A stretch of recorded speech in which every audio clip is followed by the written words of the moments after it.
Procrastination sort of comes from this place of like your own brain stopping you from doing the thing because it associates the action with something scary happening, with something happening that could be a threat to your survival. And your brain's job, once again, is to keep you alive, is to keep you surviving. And our body is living in survival mode. That is a state of fear. That is a state of, I feel like I'm in danger, and so I need to protect myself.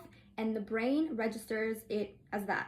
And so your brain does basically anything and everything to avoid getting you into situations and circumstances that could then bring you back into that heightened survival state, because it thinks if you get back into that, then your life is more a threat.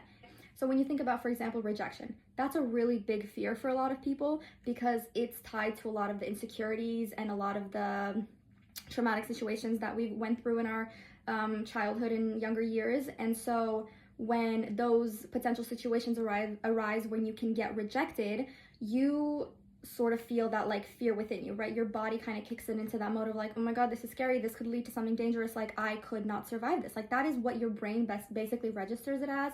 And so even from a logical, rational standpoint, you can understand that even if you get rejected, you're not going to die. You're not going to pass away. You're not going to collapse. You're not going to go into cardiac arrest. Like you're going to be physically fully fine and functional. It's just obviously you're going to feel nervous, your heart's going to start beating, like it's kind of those situations. But logically and rationally, you understand that you getting rejected, you are not going to die. Like your actual survival is intact and complete and fine, right?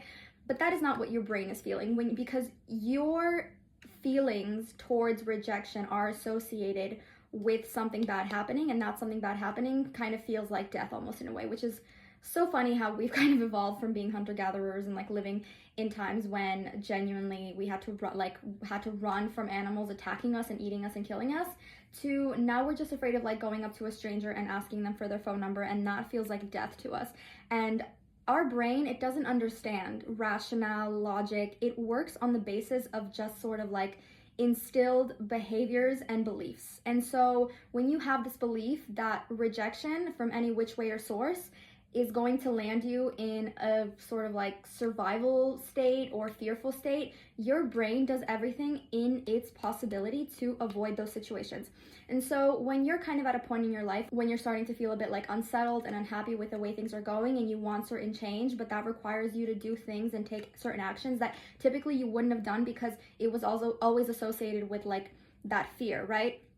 And when you try to, and you kind of acknowledge this, you're like, okay, something needs to change, I need to change, I need to do things differently, I need to take more risks and sort of do things that I'm not used to doing, because I used to attach a lot of fear and insecurity and feelings of self-doubt and self-sabotage in the past with them, but that's no longer working. Like I need to change things up. And so you actively have this thought of like, I want to do things differently, I want to take this step forward, I want to create a new habit, I want to create a new behavior, whatever, right? And you try to go for the thing, you set up a plan, you set up a goal, you think to yourself, I'm going to execute this. And then when you go to do it, you can't. You find yourself feeling genuinely debilitated. And that is what most of us know as like procrastination, right? And a lot of times we associate procrastination with laziness, but something that you should acknowledge is that laziness is when you are not actually wanting to do the thing. Like you're lazy because you don't actually want to do the thing. You know you have to, but you don't want to. Procrastination is when you have to do the thing and you also want to do the thing, but you just can't come to the actual doing of the thing.